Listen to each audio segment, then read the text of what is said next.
திமுகவுடைய நிர்வாகத்திறன் இல்லாத ஆட்சி அப்படிங்கிறதுனால தான் அமைச்சரவையில் மாற்றங்கள் நிகழ்ந்து கொண்டு இருக்கிறத தான் பார்க்கிறோம். நல்ல வழியிலோ அல்லது மோசமான வழியிலையோ மேகதாது அணையை நாங்கள் கட்டியே தீர்வோங்கிற மோசமான வழியிலோ அப்படிங்கிற ஒரு வார்த்தை வந்துச்சுன்னா இவர்களுடைய எதிர்ப்பு எப்படி அமைஞ்சிருக்கணும்? அந்த இடத்துல எந்த எதிர்ப்புமே இல்லை, மௌனமாக இருக்காங்க.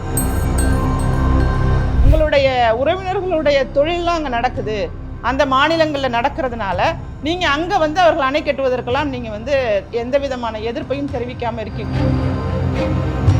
நிறைய குற்றங்கள், நிறைய கொலைகள்லாம் இங்கே மறைக்கப்பட்டுட்டு வருது. சொல்லப்போனால் ஓப்பனாக தெரிகிறத கூட எப்படி மடைமாற்றி அதை தற்கொலையாக மாற்றலாம்ங்கிற முயற்சி தான் நடக்குதே தவிர போக்குவரத்து துறை நலிவடைந்து போயிடுது. அந்த நலிவடைந்த துறையில் நீங்கள் இதை செய்து கொண்டு இருக்கும்போது இதோட எதிர்காலம் என்னவா இருக்குங்கிறது எங்களுக்கு ஐயமாக இருக்குது. எனக்கு என்ன தோணுதுன்னா, இப்போ திரு மோடி அவர்களுடைய பிரச்சார முறையும் இப்போ நடந்து கொள்ளும் முறையுமே ஏன் இப்படி நடந்துக்கிறாங்கிற ஒரு சந்தேகத்தை கிளப்புது. ஏன்னா இவர் தமிழருங்கிறதுனால நீங்கள் ஓட்டு போடக்கூடாது, இவர் இஸ்லாமியருங்கிறதுனால நீங்கள் ஓட்டு போடக்கூடாது, இவர் கிறிஸ்தவர்னா ஓட்டு போடக்கூடாது, இவர் இந்துன்னா ஓட்டு போடக்கூடாது, இப்படி நீங்கள் பிரிச்சிங்கன்னா அந்த இடத்துல ஒரு வளர்ச்சிங்கிறத நோக்கி நாடு போகாது. இன்னைக்கு டெக்னாலஜியில் வளர்ந்துட்டோம், ஆனாலும் நான் இந்த சாதிக்காரன், இந்த இடத்துல நான் நின்னாதான் எனக்கு ஓட்டு, வேறு சாதிக்காரன் என்ன ஓட்டு கிடையாது, இந்த நிலை மாறலை.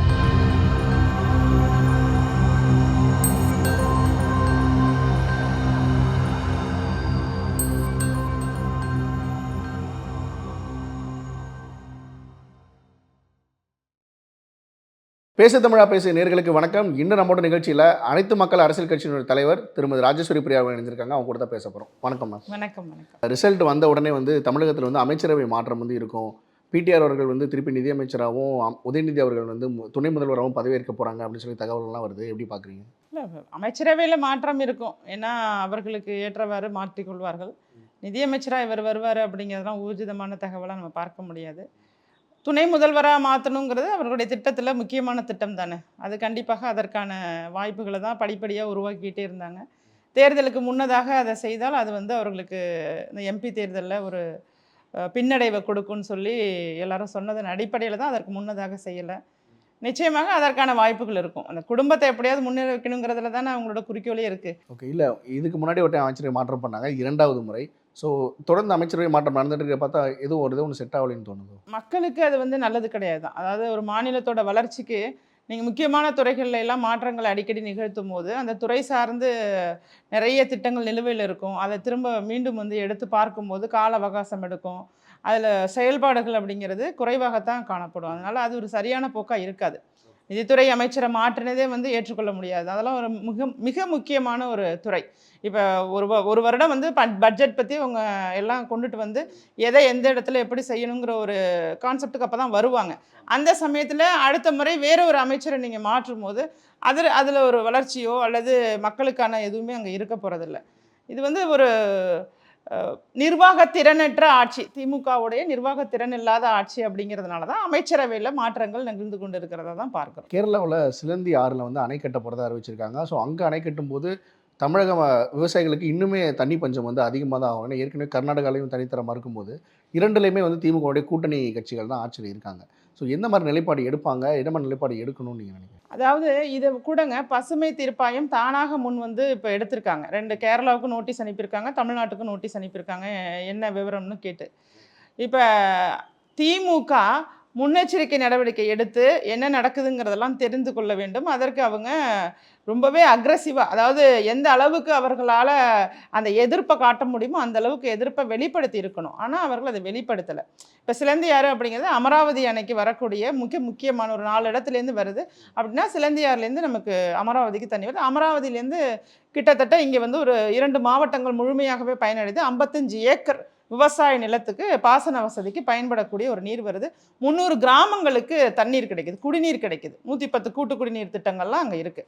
அப்படி இருக்கும்போது இந்த இடத்துல இந்த அணை வந்துச்சுன்னா விவசாயிகள் பாதிக்கப்படுவாங்கங்கிறத திமுக முன்பாகவே அதெல்லாம் தெரிஞ்சு வச்சுருக்கணும்.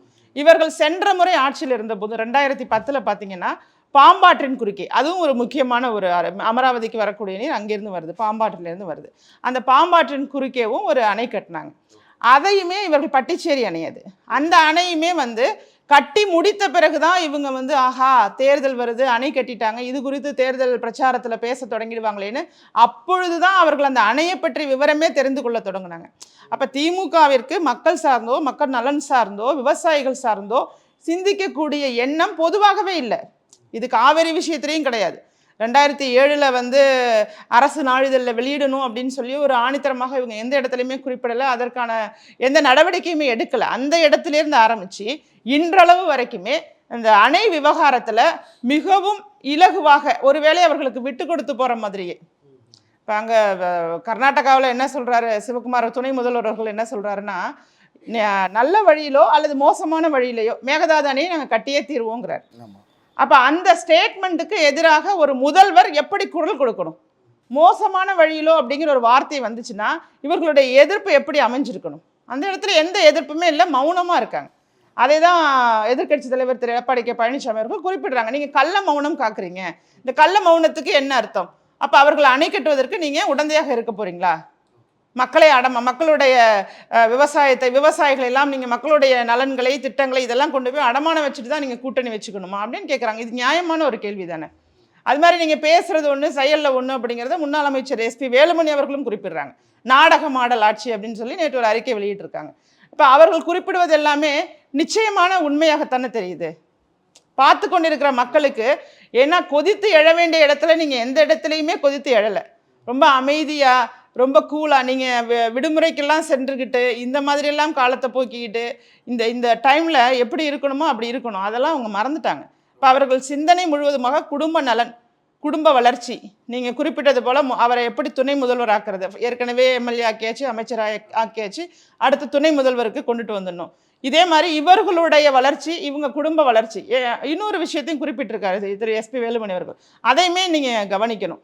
உங்களுடைய உறவினர்களுடைய தொழிலெலாம் அங்கே நடக்குது, அந்த மாநிலங்களில் நடக்கிறதுனால நீங்கள் அங்கே வந்து அவர்கள் அணை கட்டுவதற்கெல்லாம் நீங்கள் வந்து எந்த விதமான எதிர்ப்பையும் தெரிவிக்காமல் இருக்கீங்களோங்கிற ஒரு திமுகவினுடைய உறவினர்கள். நிச்சயமா திமுகவுடைய அவங்க குடும்ப உறுப்பினர்கள், ஆமாம் குடும்ப உறுப்பினர்கள் உறவினர்கள், அதான் மிகப்பெரிய குடும்பம்ல. அதனால அவர்கள் நிறைய பேர் வந்து அண்டை மாநிலங்களான கேரளாவிலையும் கர்நாடகா இது போன்ற இடங்கள் எல்லாம் வந்து அவர்களுடைய தொழில்களை அங்கே நடத்துகிறாங்க. அப்போ இவர்களுடைய எதிர்ப்பு அப்படிங்கிறது அங்கே வலுவாக இல்லைன்னா நாம் எதை நோக்கி நம்ம சந்தேகிப்பது? ஒரு சுயநல நோக்கத்துக்காகத்தான் நீங்கள் இதற்கு வலுவான எதிர்ப்பை கொடுக்கலை.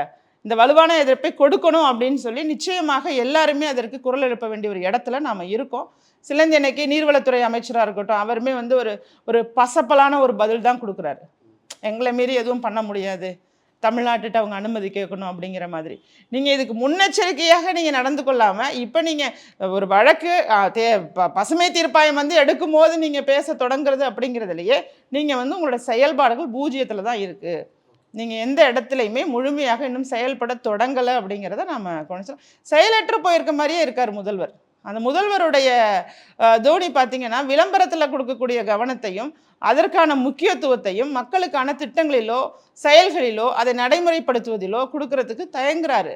அது தயக்கமா அல்லது அவர்களுக்கு அந்த நிர்வாகத்திறன் போதவில்லையா அப்படிங்கிறதெல்லாமே ஒரு சந்தேகமாக தான் இருக்குது. இப்போ திருநெல்வேலியில் பார்த்தீங்கன்னா கடந்த 4 வருஷத்தில் வந்து 240 கொலைகள் நடந்ததாக சொல்லிட்டு ஒரு ஸ்டேட்மெண்ட் வந்திருந்தது. தொடர்ச்சியாக அங்கே மட்டும் இல்லாமல் தமிழகத்திலேயே பல்வேறு இந்த மாதிரி விஷயங்கள் நடக்குது. ஒரு நியூஸ் ஆர்டிக்கிள், இப்போ நியூஸ் வெப்சைட்டில் போய் பார்த்தோம்னா நம்ம தமிழ்நாடு நியூஸ், இந்தியா நியூஸ் எல்லாம் ஒவ்வொரு பேஜ் காலம் கொடுத்துருப்பாங்க. அதில் குற்றப்பிரணி செய்திகள்னே ஒரு வெப்சைட்டில் வந்து ஒரு காலம் கொடுத்து அதுக்கான செய்திகள் போடுறதுக்கு இதெல்லாம் வச்சுருக்கேன். ஸோ அந்தளவுக்கு விஷயங்கள் வந்து நிறைய நடக்குது. இன்னும் தமிழகம் வந்து அமைதி பூங்காவாக தான் இருக்குதுன்னு சொல்லிட்டு திமுகவினரோ இல்லை முதல்வரோ ஒவ்வொரு மேடைகளையும் பேசுகிறத எப்படி பார்க்குறீங்க? அது மக்களுக்கே தெரியும். அவர்களுடைய சொல் அப்படிங்கிறது, பேச்சு அப்படிங்கிறது முற்றிலும் ஒரு மேடையில் பேசுகிற மாதிரி ஒரு பொய்யான பேச்சுகளை தான் பேசிகிட்டு இருக்காங்களே தவிர இன்றைக்கி தமிழகத்தோட நிலை அப்படிங்கிறது எப்படி இருக்குன்னா ஒன்றுமே இல்லை. இப்போ லேட்டஸ்ட்டாக ஒரு கொலை பார்த்தோம். ஒரு உணவகத்துலேருந்து சாப்பிட்டுட்டு வெளியே, அது யாராக வேணாலும் இருக்கட்டும், அந்த நபரோட பின்னணி குறித்தெல்லாம் நம்ம போக வேண்டிய அவசியம் இல்லை. அந்த கொலை எப்படி நடந்துச்சுங்கிற ஒரு இடம் பற்றி யோசிக்கும் போது நமக்கு ஒரு அதிர்ச்சியாக இருக்குது. ஒரு பப்ளிக் பிளேஸில் எந்த விதமான ஒரு பயமும் இல்லாமல் ஒரு பப்ளிக் பிளேஸ்லலாம் கொலை நடக்குது. இங்கே ஈக்காட்டுத்தாங்கலில் மெட்ரோ ரயில் முன்னாடி அங்கே பிளாட்ஃபார்ம் உள்ளவங்க மேலே ஆசிட் வீசப்படுது. இது மாதிரி தொடர்ச்சியாக நீங்கள் 240 கொலை நடந்திருக்கு அப்படிங்கிறது நினச்சி கூட பார்க்க ஒரு மாவட்டத்தில், ஒரே மாவட்டத்தில். இன்னும் இப்போ தமிழகம் முழுவதும் எத்தனை சம்பவங்கள் நடந்திருக்கும், எத்தனை வந்து யாருக்குமே தெரியாமல் மறைக்கப்பட்டிருக்குன்னு கூட தெரியாது. ஏன்னா எல்லாமே போலீஸ் கேஸ் ஆனிச்சுனாலும் இல்லைன்னு தான் சொல்லணும். நிறைய குற்றங்கள், நிறைய கொலைகள்லாம் இங்கே மறைக்கப்பட்டுட்டு வருது. சொல்லப்போனால் ஓப்பனாக தெரியறத கூட எப்படி மடைமாற்றி அதை வந்து தற்கொலையாக மாற்றலாம்ங்கிற முயற்சி தான் நடக்குதே தவிர, ஒரு கட்சியை சார்ந்த மாவட்ட தலைவர் இப்போ தற்போது அந்த கேஸில் கூட போயிட்டுருக்கு. அதை பற்றி பேச வேண்டாம். ஆனால் அதையும் நம்ம குறிப்பிட வேண்டிய இடத்துல இருக்கோம். இங்கே யாருக்குமே இங்கே பாதுகாப்பான ஒரு சூழ்நிலை இல்லை. தொடர்ச்சியாக சட்ட ஒழுங்கு சீர்கேடு அப்படிங்கிறது ரொம்பவே மிக மோசமாக இருக்குது. மிக மிக மோசமாக இருக்குது. ஏன் இதற்கு இன்னும் ஒரு நல்ல ஒரு ஒரு முதல்வர் வந்து எப்படி நடவடிக்கை எடுக்கணுமோ அந்த அளவுக்குலாம் ஒரு எடுக்கவே இல்லை.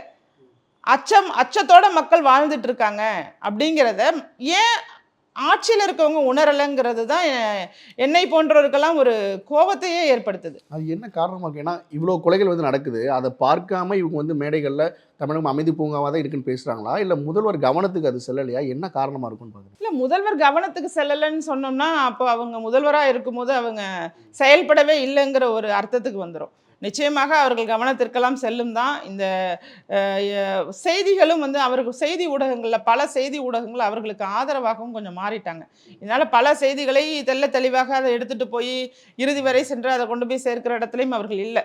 அவர் வலுவான அவர்களுக்கு எப்படியா இருந்தாலும் முதல்வருக்கு எல்லா செய்தியுமே தெரியும். அதற்கு என்ன தீர்வு காண வேண்டும் அப்படிங்கிற இடத்துல அவங்க ஸ்ட்ரக் ஆகுறாங்க. ஏன்னா பெரும்பான்மையான குற்றச்செயல்களில் அவர்கள் கட்சியை சார்ந்தவர்களே ஈடுபடும் போது அவர்களால் அதற்கு ஒரு தீர்வை கொடுக்க முடியல. அதனால தான் மேடையில் பேசும்போதே நைட்டு தூங்கி காலையில் எந்திரிக்கும் போது எனக்கு வந்து ஒரே என்ன நடக்குங்கிற ஒரு அச்சம் இருக்குங்கிறத முதல்வரே மேடையில் பேசியிருக்காருன்னா பார்த்து கொள்ள வேண்டியதான். அவர்கள் கட்சியில் உள்ளவர்களையே கட்டுப்படுத்த முடியாத ஒரு சூழ்நிலை. அந்த சூழ்நிலைங்கும் போது அந்த இடத்துல ஒரு முழு ஆளுமையாக இன்னும் அவர் மாறலையோ, இன்னும் அவர்களை எல்லாம் கட்டுப்பாட்டுக்குள்ளே கொண்டு வர அளவுக்கு அந்த திமுகவோட ஒரு அடிமட்ட உறுப்பினரை கூட கட்டுப்படுத்த முடியல.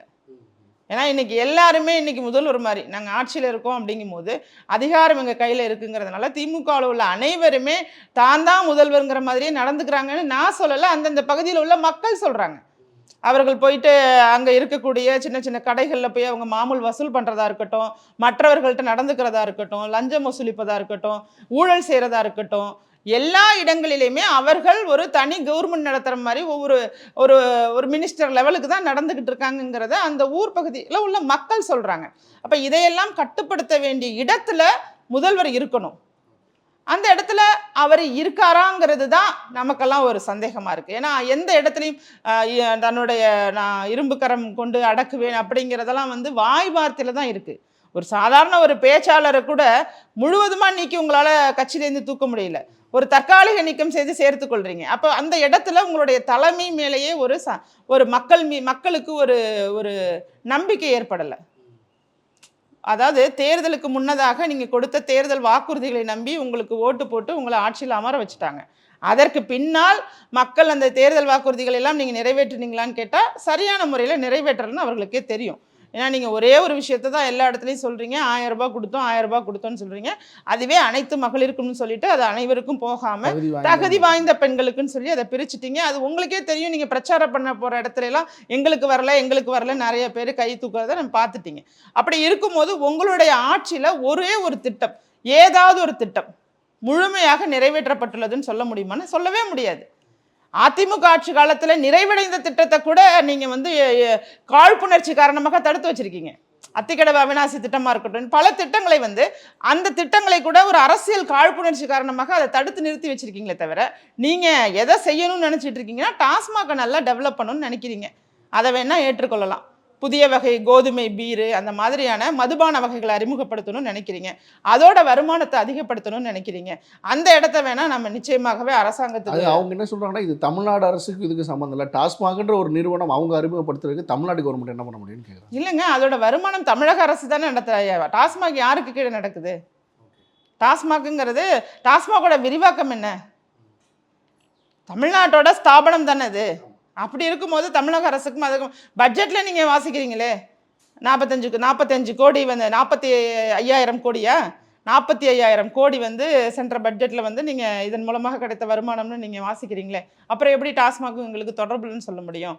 அரசு அதிகாரிகள் தான் அதை கண்ட்ரோல் பண்ணுறாங்க. அதற்கு ஒரு துறை வச்சுருக்கீங்க. அந்த துறை மூலமாக நீங்கள் எல்லாத்தையும் கட்டுப்படுத்தணும். ஆனால் அதை கட்டுப்படுத்தாமல் எப்படி வளர்க்கணுங்கிறத நோக்கி தான். ஏன்னா நீங்கள் சர்டிஃபிகேட் கொடுத்தவங்க யார் எந்த மாவட்டத்தில் அதிக வியாபாரத்தை டாஸ்மாகில் ஏற்படுத்தியிருக்காங்களோ அந்த அதிகாரிகளுக்கு பாராட்டு சான்றிதழ் கொடுத்த அரசு தான் திமுக அரசு. இது எல்லாருக்கும் தெரிந்தது தானே. இப்போ போயிட்டு எனக்கும் அதுக்கும் சம்மந்தம் இல்லைன்னா எல்லாருமே நகைச்சுவையாக தான் பார்ப்பாங்க இது. ஏன்னா இதில் உங்களோட கவனத்தை செலுத்துறதை விட்டுட்டு மற்ற துறை வாரியாக வேலை வாய்ப்பு, நீங்கள் வருஷத்துக்கு 10 லட்சம் பேருக்கு வேலை வாய்ப்பை உருவாக்குறேன்னு சொன்னீங்க, எங்கே உருவாக்குனீங்க? இது மாதிரி நிறைய திட்டங்களில் வந்து அவங்களால முடியாத, செய்யவே முடியாத வாக்குறுதிகள் எல்லாம் கொடுத்துட்டாங்க. அரசு ஊழியர்களுக்கு கொடுத்ததாக இருக்கட்டும், பழைய ஓய்வூதிய திட்டமாக இருக்கட்டும், கல்வி கடன் ரத்து செய்கிறதா இருக்கட்டும், இது மாதிரி பலவற்றை வந்து அவங்க தேர்தல் வாக்குறுதிகளில் பொய் வாக்குறுதிகளாக கொடுத்துட்டு இன்னைக்கு நிறைவேற்ற முடியாமல் தவிச்சிட்டு இருக்காங்க. Okay ma'am. இப்போ கொஞ்ச நேரத்துக்கு முன்னாடி கவர்னர் ஆஃபீஸ்லேருந்து ஒரு இன்விடேஷன் எல்லாருக்கும் அமைச்சிருந்தாங்க, திருவள்ளுவர் திருநாளுக்கு வந்து அழைப்பிதழ். அதுலேயும் வந்து காவி உடையில் திருவள்ளுவர் இருக்கார். ஸோ அது ஒரு சர்ச்சையாக்கப்பட்டு இப்போ சமூக வலைதளங்களில் பேசப்பட்டு வருது. எப்படி பார்க்குறீங்க? அதாவதுங்க, செய்திகள் நிறைய இருக்குது. அந்த நேரத்தில் வந்து இது மாதிரியான செய்திகள் காவி உடுத்துறாங்கங்கிறதெல்லாம் நம்ம வந்து ஒரு இஷ்யூவாக எடுத்துக்கணுங்கிற அவசியம் இல்லைன்னு தான் நினைக்கிறேன். என்னை பொறுத்த வரைக்கும் நீங்கள் உங்களுக்கு பிடிச்ச கலரை அவங்கவுங்க நீங்கள் கற்பனை பண்ணிக்கலாம், அதில் ஒன்றும் தவறில்லை. இதில் இவருக்கு காவி உடுத்துறதுனால இப்படி ஆயிடுவார் அப்படி ஆயிடுவார், நாமளே அதை ஏற்படுத்த வேண்டிய அவசியம் கிடையாது. இன்றைக்கி சமூகம் சார்ந்து மக்கள் சார்ந்து பல பிரச்சனைகளில் சிக்கலில் தவிச்சுக்கிட்டு இருக்கும்போது இந்த பிரிவினை அப்படிங்கிற இடத்துக்குள்ளே வந்து இது சார்ந்தது அது சார்ந்தது, இந்த இடத்துல தான் வந்து அரசியலை எல்லாருமே நாம் வந்து நுட்பமாக உள்ளுக்குள்ளே போய் பார்க்காம மேலோட்டமாகவே கவனிச்சுட்டு அதன் மூலமாக ஆதாயத்தை நல்ல ஒரு ஒரு அரசியல், ஒரு தவறான அரசியல்வாதிகளுக்கு அதிகாரத்தை கொடுக்குற ஒரு இடத்துக்கு நம்ம போய்டுறோம். இந்த மாதிரியான ஒரு விஷயங்களை மட்டும் பார்க்கும்போது இது வந்து ஒரு உணர்ச்சி வசப்படக்கூடிய, ஒரு உணர்வை தூண்டக்கூடிய, ஒரு மத உணர்வையோ ஒரு விதமான உணர்வை, வேறு விதமான உணர்வையோ தூண்டக்கூடிய இடத்த வந்து ஏதாவது ஒன்று பண்ணணும்னு ஒரு கும்பல் அதை பண்ணிக்கிட்டு தான் இருப்பாங்க. அதை நம்ம தடுக்கவும் முடியாது, அது எதுவும் பண்ண முடியாது. ஆனால் அதை வந்து தாண்டி நம்ம சிந்திக்கிறது அப்படிங்கிறது வேறு மாதிரியான சிந்தனையில் போயிட்டு இருக்கலாம். பட் இதை வைத்து அரசியல் ஆதாயத்துக்கு யாருக்கும் கொடுக்க வேணாங்கிறேன். நான் பொதுவாக மக்களில் ஒருத்தராக சொல்கிறேன். இதை பொருட்படுத்தாமல் எவ்வளவோ பிரச்சனை இருக்குமோ அதை பற்றி பேசலாம். அதை விட்டுட்டு இதுக்குள்ளே போய் இதை ஆராய்ச்சி செய்து கொண்டு இருக்கிறனால பாவம் திருவள்ளுவரே வந்து அப்புறம் இறங்கி சொல்லிடுவார், என்னை விடுங்க, என்னை வச்செல்லாம் அரசியல் பண்ணாதீங்க, நான் பாட்டுக்கு திருக்குறள் தானே, உங்களை நல்வழிப்படுத்துறதுக்கு நான் எழுதி வச்சுட்டு போனதுக்கு எனக்கு பனிஷ்மெண்ட்டான்னு கேட்டுருவார் அவர். அதனால் பிரதமர் மோடி அவர்கள் பிரச்சாரத்தில் ஒரு இடத்துல பேசும்போது சொல்கிறாரு, இந்த மாதிரி மெட்ரோ ரயில் இப்போ இலவச பேருந்துகள் இருக்கு இல்லையா, இந்த மாதிரி இலவச பேருந்து திட்டங்களை ஒரு கவர்மெண்ட்டு கொண்டு வரும்போது மெட்ரோ ரயிலில் பயணிக்கக்கூடியவங்களுடைய எண்ணிக்கை வந்து குறையுது அப்படின்னு சொல்லியிருந்தாரு. ஸோ அதில் பயணிக்கிறவங்களோட எண்ணிக்கை குறையும் போது அதுலேருந்து வரக்கூடிய வருமானம் குறையுது அப்படின்ற மாதிரி சொல்லியிருந்தாரு. இதுக்கு தமிழக அமைச்சர்கள் பல பேரும் இவர் வந்து இலவச பேருந்து திட்டத்தை கொச்சைப்படுத்துறாரு அப்படின்னு சொல்லி பேசியிருக்காருங்க. நீங்கள் எப்படி பார்க்குறீங்க? இலவச பேருந்து திட்டத்தை கொச்சைப்படுத்துகிறாங்கன்னு நம்ம எடுத்துக்க முடியாது. ஒரு அஸ் எ பிரைம் மினிஸ்டராக அவரோட மைண்டில் இருக்கிறது என்னென்னா, எல்லா திட்டங்களையுடைய பயன்பாடுகளும் அதிகமாகணும். அதில் குறிப்பாக மெட்ரோ ரயிலோட பயன்பாடு அப்படிங்கிறது குறித்து பேசும்போது அதற்கு காரணம் இதுவாக அமைஞ்சிருக்கு அப்படிங்கிறத அவர் எக்ஸ்பிளைன் பண்ணியிருக்கலாம். பட் அந்த இலவச பேருந்து தமிழகத்திற்கு ரொம்பவே பயன்படுது அப்படின்னு நிச்சயமாக பயன்படுதுங்க, அதை நான் இல்லைன்னு மறுக்கலை.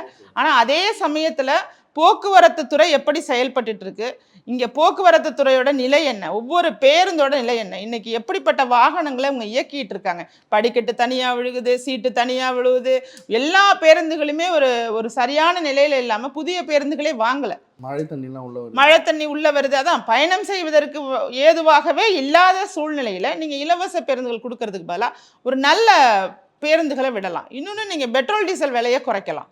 அது எல்லாருக்குமே பொதுவாகவே பயனுள்ளதாக இருக்கும். ஏன்னா நீங்கள் ஆண்கள் பெண்கள் அப்படின்னு பிரித்து அந்த இடத்துல வந்து பெண்களுடைய வாக்குகளை நோக்கி செல்லும் போது தான் திட்டங்கள் நிறைய கொடுக்கணும்னு நினைக்கிறாங்க. அது தவறுன்னு நான் சொல்ல வரல. அதனால் பயனடைகிறாங்க. அந்த பயனடையும் போது ஏற்படக்கூடிய சிக்கல் இருக்குது பாருங்கள், இது ரெண்டத்தையும் ஒப்பிட்டு பார்க்கும்போது அந்த திட்டமே தேவையில்லைங்கிற மாதிரி ஆகிடும். ஏன்னா அதற்காக காத்திருக்கக்கூடிய நபர்களாக இருக்கட்டும், அந்த கூட்டமாக இருக்கட்டும், அந்த கூட்ட நெரிசலாக இருக்கட்டும், அதன் மூலமாக வரக்கூடிய பிரச்சனைகளாக இருக்கட்டும், இதையெல்லாம் ஒட்டுமொத்தமாக பார்க்கும்போது நீங்கள் என்ன செய்யலாம்னா சம்பளத்தை உயர்த்துறதுக்கு வழி பண்ணலாம். பெண்களுக்கு சமமான ஊதியம் கொடுங்க. எல்லா இடங்களிலையுமே இந்த பாலியல் சமத்துவம், ஜெண்டர் ஈக்குவாலிட்டி அப்படிங்கிறது வந்துட்டானா இல்லைன்னு தான் சொல்லுவேன். கண்டிப்பாக ஆணுக்கும் பெண்ணுக்கும் சமமான சம்பளம் இன்னுமே இன்றளவுமே பேசு பொருளாகத்தான் இருக்கே தவிர அந்த சம்பளத்தை இன்னும் கொடுக்கல. அதற்கெல்லாம் ஒரு அரசு வந்து முடிவெடுக்கலாம். அதன் மூலமாக பெண் அப்படின்னு ஒரு தனியாக பார்க்காம சமமாக பார்க்க தொடங்கி இது போன்ற திட்டங்களை வந்து நடத்தணும்னு எனக்குமே நிறைய படித்த பெண்கள்லாம் இதற்கு ரொம்ப ஆதரவாக இல்லைங்கிறது தாங்க உண்மை. பயன்படலைன்னு சொல்லலை, நாங்கள் பயன்படுது. ஆனால் இன்னும் வேறு விதமாக இதை மாற்றலாம். இன்றைக்கி துறை நலிவடைஞ்சிட்டு, போக்குவரத்து துறை நலிவடைந்து போயிட்டு, அந்த நலிவடைந்த துறையில் நீங்கள் இதை செய்து கொண்டு இருக்கும்போது இதோட எதிர்காலம் என்னவா இருக்குங்கிறது எங்களுக்கு ஐயமாக இருக்குது. பிரதமர் அவர்கள் அவரோட பாயிண்ட் ஆஃப் வியூவில் அதை சொல்கிறாரு. பட் அதை பொதுவாக யதார்த்தமாக வெளிப்படையாக சொல்லும்போது அது திட்டங்களை அதில் ஒரு அரசியல் என்ன பார்க்கலாம், அரசியல் ரீதியாக எப்படி அணுகலாம்ங்கிறது தானே இங்கே நடந்துக்கிட்டு இருக்கு. இங்கே பொதுவாகவே அது நடந்துக்கிட்டு தான் இருக்கும். Okay ma'am. இப்போ ராஜேஸ்வரி பிரியா அவங்க அப்படின்றவங்க வந்து ஒரு சினிமா துறையில் சினிமா வரல கூட இந்த புகைப்பிடிக்கிற விஷயங்கள்லாம் கூட தடுக்கணும் அப்படின்னு சொல்லிட்டு இருக்கீங்க. அது மூலமாக அறியப்பட்டவராக இருந்தாலும் பிக் பாஸ் அந்த விஷயங்களாக இருக்கட்டும், இதையும் வந்து கலாச்சார சீரழிவாக இருக்குது அப்படின்னு சொல்லி அறியப்பட்டவர் நீங்கள்.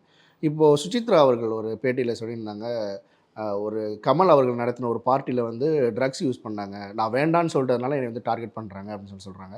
அவங்கள டார்கெட் பண்ண ஒரு விஷயம் இருந்தாலும் தமிழ் திரையுலகத்தில் இந்த மாதிரி ட்ரக்ஸ் யூஸ் பண்ணுறது இந்த விஷயங்கள்லாம் அவங்க பேட்டியில் சொல்லியிருக்காங்க. எப்படி பார்க்குறீங்க? ஏன்னா இப்போ கூட நேற்று தெலுங்குல அந்த மாதிரி ஒரு நைட்டு பார்ட்டி நடந்து நிறைய பேர் அரெஸ்ட் பண்ணியிருக்காங்க. ஸோ எப்படி பார்க்குறீங்க? சுசித்ராவா அவங்க பேசுறது அப்படிங்கிறது வந்துங்க, அந்த நேரத்தில் அதாவது ஃபோன் இருக்குது எல்லார்ட்டையும், இந்த இடத்துல ட்ரக்ஸ் பயன்படுத்திட்டு இருக்காங்கிறத இமீடியட்டாகவே போலீஸ்க்கு இன்ஃபார்ம் பண்ண முடியும். அவங்க இதை வந்து எல்லாம் முடிஞ்ச பிறகு ஒரு பேட்டியில் வந்து பேசுகிறத விட ஆன் த ஸ்பாட்டில் நீங்கள் போதை ஒழிப்பு பிரிவுக்கு இப்போ இதுலேயே நம்பர்ஸ்லாம் வருது, நீங்கள் ஒன்றுமே இல்லையா ஒரு 100 கூட அடித்து நீங்கள் சொல்லலாம். இது மாதிரி இந்த இடத்துல இது மாதிரியான அவங்க நிறைய கொக்கைன் அது அவங்க நிறைய பேசுகிறாங்க. அவங்க அந்த ஒரு பார்ட்டின்னு மட்டும் சொல்லல, நிறைய பார்ட்டி சொல்கிறாங்க, நிறைய போதைப் பொருளோட பெயர்கள் சொல்கிறாங்க, சொல்கிறாங்க, வெள்ளித்தட்டில் கொண்டுட்டு வந்து பரிமாறுவாங்கன்னு சொல்கிறாங்க. அவங்க சொல்கிற பார்க்கும்போது எப்படின்னா தமிழ் திரையுலகத்தில் இது ஒரு சகஜமாக இருக்குது. இப்படி நீங்கள் கம்ப்ளைண்ட் பண்ணலாம் அப்படின்னு சொல்கிறீங்க. சப்போஸ் தமிழ் திரையுலகம் கரெக்டாக இருந்து ஏதோ ஒரு இடத்துல நடந்து அவங்க கம்ப்ளைண்ட் பண்ணியிருந்தாங்கன்னா ஓகே, இது ஒரு சகஜமாயிருச்சோ தமிழ் திரையுலகத்தில், அதனால அவங்க அப்படி சொல்லாம இல்லை அது சகஜமாயிடுச்சுன்னு எப்படி சொல்ல முடியும்? அது திரைத்துறையாக இருக்கட்டும், வேற எந்த துறையாக வேணாலும் இருக்கட்டும், போதைப் பொருள் பயன்படுத்துறது அப்படிங்கிறது சட்டத்திற்கு புறம்பானது தானே. அது எப்படி சகஜமானதுனால ஒன்று வந்து சரியானதா மாறுமாங்க? அதெல்லாம் கிடையாது. இப்போ தமிழ் துறையுலகத்தில் இந்த மாதிரி எந்த விஷயமே இல்லை, பயன்பாட்டில் இல்லை. சுஜித்ரா அவர்கள் ஒரு பார்ட்டிக்கு போகும்போது இந்த மாதிரி ஒரு கொக்கைன் யூஸ் பண்ணுறாங்களோ இல்லை ஏதோ ஒரு போதைப் பொருள் வந்து அவங்க கம்ப்ளைண்ட் பண்ணலன்னா பரவாயில்ல. அவங்க சொல்கிறாங்க நிறைய இந்த மாதிரி பார்ட்டிகள் நானே பங்கேற்றிருக்கேன்னு சொல்லிட்டு நிறைய விஷயங்கள் சொல்லும்போது தமிழ் திரையுலகத்தில் இது ரெகுலராக நடந்துகிட்டு இருக்கோ அப்படின்னு ஒரு சந்தேகம் வருது இல்லையா? அதனால அவங்க மேபி கம்ப்ளைண்ட் பண்ணாமல் இருந்திருக்கலாம் இல்லையா? இது ரெகுலராக நடக்கிறதா அப்படின்னு சொல்லிட்டு போவாங்க. அதாவதுங்க நம்ம பிரிச்சுக்குவோம். இவங்க பார்ட்டை பொறுத்த வரைக்கும் இவங்க பேட்டியாக கொடுக்கறத விட்டுட்டு அந்த நேரத்திலேயே உண்மையாகவே அதை எதிர்க்கணும்னு ஒரு எண்ணம் உடையவர்கள் என்ன செய்வாங்க? இப்போ ஒரு டாஸ்மாக் வந்து டைம் முன்னாடியே திறந்துட்டாங்க, 10 மணிலேருந்து நடக்குதுங்கிறத நான் கண்ணால் பார்க்குறேன், அதை நான் லைவாக என்னோடய ஃபேஸ்புக்லேருந்து போடுறேன், உடனடியாக காவல்துறைக்கு ஃபோன் பண்ணுறோம், ஃபோன் பண்ணி கம்ப்ளைண்ட்டாக ரெஜிஸ்டர் பண்ணிட்டோம். அதை கடந்து வர முடியல. கண்ணுக்கு எதிரில் ஒரு தவறை தவறாக பார்க்கும்போது அதுக்கான தீர்வை நோக்கி பயணிக்கணும் அப்படிங்கிறது தோணணும். அப்படி இல்லை அப்படின்னு சொன்னால் அந்த தவறுக்கு உங்களுக்கும் உடந்தையாக இருந்ததாக தான் அதில் அர்த்தமாக இருக்குமே தவிர, அதில் வந்து அவர்களை பற்றி விட்டுருங்க. அவங்க ஏன் கம்ப்ளைண்ட் பண்ணுற அப்படிங்கிறதுக்கு பல காரணங்கள் நீங்கள் சொல்கிறதா வேணால் எடுத்துக்கலாம். ஆனால் திரையுலகத்தில் புழக்கத்தில் இருக்கா அப்படிங்கிறது வந்து நிச்சயமாக இருக்கலாம் அப்படிங்கிறது அவர்கள் குறிப்பிடக்கூடிய மிகப்பெரிய நடிகர்கள் பெயர்லாம் சொல்கிறாங்க. ஏன்னா அவர்களுக்கெல்லாம் ரசிகர்கள் இருக்கிறதுனால நம்ம இன்னும் பயந்து பேசணும், ஒளிச்சு பேசணும் அவசியம் இல்லைங்க. கண்டிப்பாக ஒரு இயல்பான ஒன்றாக மாறியதனால தான் திரைப்படங்கள்லையும் அது போன்ற காட்சிகளை அதிகப்படுத்துகிறாங்க. இன்றைக்கு நீங்கள் திரைப்படத்தை பார்த்தீங்கன்னா ஒரு 2-2.5 மணி நேர படத்தில் கிட்டத்தட்ட 1 மணி நேரம் பார் காட்சிகளையோ அல்லது புகைப்பிடிக்கிறது மது பயன்படுத்தி இந்த மாதிரியான காட்சிகளை தான் பெரும்பான்மையான எல்லா அந்த மலையாள படமாக இருக்கட்டும், தமிழ் படமாக இருக்கட்டும், தெலுங்கு படமாக இருக்கட்டும், நம்மளோட தென்னிந்திய படங்கள்னு வச்சுக்குவோமே, தென்னிந்திய படங்களில் எல்லா படங்களுமே இது போன்ற காட்சிகள் தான் அதிக நேரத்தை ஆக்கிரமிச்சிட்டு இருக்கு. அப்போ அந்த இடத்துல பயன்பாடுகள் இருக்குன்னு தான் எனக்குமே தோணும். பல இடங்களில் அவங்க வந்து சீன்லாம் குறிப்பிடுறாங்க. சில மேடைகளில் அவங்களோட பிஹேவியர்லாம் அந்த போதைப் பொருளை பயன்படுத்துனதுனால மாறி இருக்கு அந்த அப்படிங்கிற அளவுக்கு இன்டெப்த்தாக சொல்கிறாங்க. அப்படி இன்டெப்த்தாக சொல்கிறாங்க, அவங்க வந்து ஒரு அப்ரூவராக மாறி இருக்காங்க அப்படின்னு தான் நம்ம வச்சுக்கணும். ஒரு அப்ரூவர்னு தான் நம்ம வச்சுக்கணும். அந்த அளவில் இருக்கும்போது உண்மையாகவே வந்து ஆய்வுக்கு உட்படுத்தணும். அவர்கள் அங்கே வந்து அவங்க எந்தெந்த இடத்துலலாம் ஷூட்டிங் ஸ்பாட் இருக்கோ அந்த இடத்துலலாம் கண்டிப்பாகவே போதை தடுப்பு பிரிவு போய் ஆய்வு பண்ணணும். இருந்துச்சுன்னா சட்டப்படி கடுமையான நடவடிக்கை எடுக்கணும். இது இங்கே திரைப்படத்துறை இல்லைங்க, ஒட்டுமொத்தமாக இந்திய அளவிலே திரைத்துறையில் பலர் வந்து பல மாதிரியான ட்ரக்ஸ் யூஸ் பண்ணுறாங்க. ஏன்னா யார் யூஸ் பண்ணுறாங்க மெயினாகும் போது இதுதான் குறிப்பிடுறாங்க. அவர்கள் மட்டும் பயன்படுத்துகிறாங்கன்னு சொல்ல முடியாது, திரைத்துறையினர் மட்டும்தான் பயன்படுத்துகிறாங்கன்னு யாருமே சொல்ல முடியாது. ஆனால் அங்கே பயன்படுத்தப்படுகிறது அப்படிங்கிறது பேச்சுவாக்கில் நிறைய கருத்துக்களாக வரும்போது அதை வந்து போதை தடுப்பு பிரிவு எந்த அளவுக்கு நடவடிக்கை எடுப்பாங்கன்னு பார்ப்போம். பிரதமர் மோடி அவர்கள் சொன்ன ஒரு கருத்து வந்து இப்போ இந்தியா முழுக்கமே ஒரு சர்ச்சையை கிளப்பியிருக்கு, பேசு பொருளாகவும் இருக்குது. என்ன சொல்லியிருக்காருன்னா, நான் வந்து ஒரு மனித பிரிவியே வந்து கிடையாது, நான் வந்து கடவுளால் அனுப்பப்பட்டவர், நான் வந்து பயாலஜிக்கலாக பிறக்க வந்து வாய்ப்பே கிடையாது, இது என்னுடைய தாயார் இறந்ததுக்கு அப்புறம் தான் நான் உணர்ந்தேன் அப்படின்னு சொல்லியிருக்காரு. எப்படி பார்க்குறீங்க? ஏதோ ஒரு விஷயத்த பண்ணணும் அப்படின்றக்காக கடவுள் அனுப்பிச்சிருக்காரு அப்படின்னு சொல்கிறார். இதை வந்து அவர்கிட்ட தாங்க கேட்கணும். அவருக்கு எப்படி அது தோணுச்சுன்னா அது அவர்களுடைய எண்ணத்தில் வர்றது. இது வந்து ஒரு தாட் ப்ராசஸ் தான். இப்போ நானும் நினச்சிக்கலாம், நிச்சயமாக ஏதோ ஒரு வேலைக்காக தான் நம்மளை கடவுள் அனுப்பியிருக்காரு, நம்ம அதை செய்யணும் அப்படிங்கிறது வந்து ஒரு பொது பணியில் இருக்கக்கூடிய, அரசியலில் இருக்கக்கூடிய எஸ்பெஷலி அந்த மனப்பான்மை, அந்த சேவை மனப்பான்மை அந்த மாதிரி உள்ளவங்களுக்கு பொதுவாகவே ஒரு தாட் இருக்கும். ஒரு வேலையை முடிக்கிறதுக்கு தான் நம்ம வந்திருக்கோங்கிற மாதிரி தாட் இருக்கும். அதனால் அந்த நான் பயாலஜிக்கலாக பிறக்கலை அப்படிங்கிறதெல்லாம் வந்து கொஞ்சம் எக்ஸாக்ரேட் பண்ணுற மாதிரி இருக்குது. ஆமாம், அது கொஞ்சம் அதிகமாக இருக்குது. இருந்தாலும் அவருடைய கருத்து அது. அதற்கு நாம் போயிட்டு ஏன் அப்படி சொன்னீங்க, அப்படிலாம் சொல்லக்கூடாது அப்படின்னு சொல்ல முடியாது. ஏன்னா அவர் பேசுகிறத முழுமையாக நம்புகிற ஒரு கூட்டத்துக்கு அதை ஏற்றுக்கொள்ளட்டும். அதை வந்து வேறு விதமாக பார்க்கக்கூடிய கூட்டம் அதை பார்த்துட்டு போகட்டும். இதில் ஒன்றும் நம்ம கருத்து தெரிவிக்கணும்னு ஒன்றுமே கிடையாது. இது இது இதை வந்து ஒரு டாப்பிக்காகவும் எடுத்துக்கவும் கூடாது. அவர் ஏன் இப்படி, எனக்கு என்ன தோணுதுன்னா, இப்போ திரு மோடி அவர்களுடைய பிரச்சார முறையும் இப்போ நடந்து கொள்ளும் முறையுமே ஏன் இப்படி நடந்துக்கிறாங்கங்கிற ஒரு சந்தேகத்தை கிளப்புது. ஏன்னா தேர்தல் வந்து அவங்க முதல் கட்ட தேர்தல்லேருந்து இன்றைக்கி 5ஆம் கட்ட தேர்தல் அப்படியெல்லாம் அப்படியே போயிட்டே இருக்கும்போது அவர்களுடைய பிரச்சார முறையும் கொஞ்சம் மாறினதை நம்ம பார்த்தோம். கொஞ்சம் நிறைய ஆர்எஸ்எஸோட சித்தாந்தங்களை அடிப்படையாக கொண்டு தான் பிரச்சார முறையுமே கையாண்டாங்க. இதெல்லாம் பார்க்கும்போது தோல்வி பயம் வந்துருச்சோ அப்படிங்கிற ஒரு எண்ணம் கூட வருது.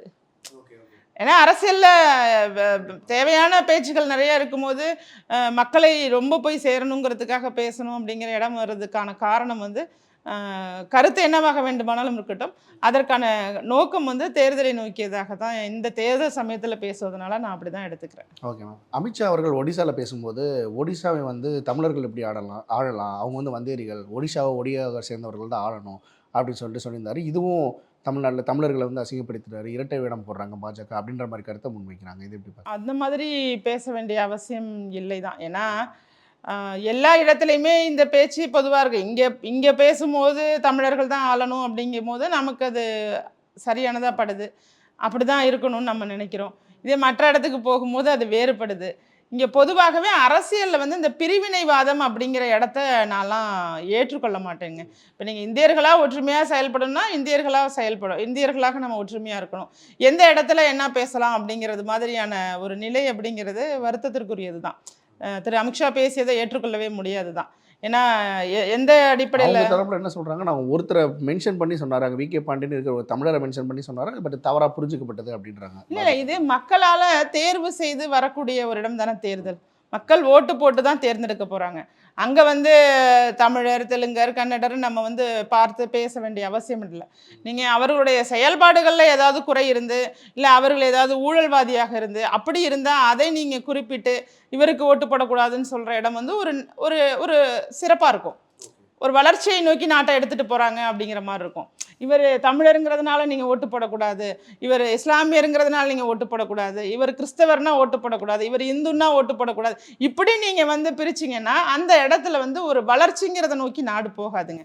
ஏதோ ஒரு இடத்துல வந்து ஒரு சாதியையோ, ஒரு மதத்தையோ, ஒரு இனத்தையோ, இது மொழியையோ, ஏதோ ஒரு விஷயத்தை வச்சு தான் நீங்கள் வந்து ஓட்டு கேட்கணும் அப்படிங்கிற இடமே தவறானது. அது இந்திய அரசியலமைப்புக்கே எதிரானதாக தான் இருக்கும். அதனால் இது வந்து ஒரு சரியான போக்காக இருக்காது. இந்த முறை கைவிடப்பட வேண்டும். ஏன்னா அவர் மக்களை கவர்ந்திருக்காரு, அந்த இடத்துல மக்கள் செல்வாக்கை உருவாக்கி இருக்காருன்னா அவருக்கு கண்டிப்பாக மக்கள் ஓட்டு போட தான் செய்வாங்க. அங்கே போய் நீங்கள் வந்து அவர்களுக்குள்ள வந்து வேற்றுமையை நீங்கள் தூண்டிவிட தேவையில்லை. அந்த இடத்துல போய் உங்களை வேற எதுவுமே இல்லைன்ட்டு வெப்பனே இல்லை அப்படிங்கும்போது நம்ம எடுக்கக்கூடிய ஆயுதம் வந்து ஒரு மிக மோசமான ஆயுதமாக இருக்கக்கூடாது. அந்த ஆயுதமாக தான் இதை நான் பார்க்குறேன். இது தவறானது தான். இதையெல்லாம் திருத்தி கொள்ள வேண்டும் தான்.